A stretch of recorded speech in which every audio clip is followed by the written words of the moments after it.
And then of course your 3-inch 3/8 drive for the big whopping sockets.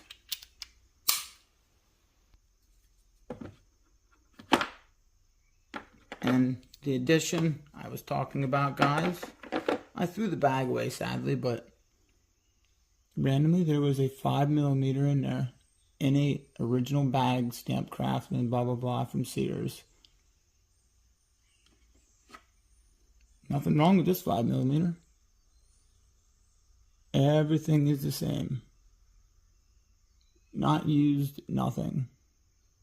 Points are all the same, 12 points, whatever. It was just there, I don't know why.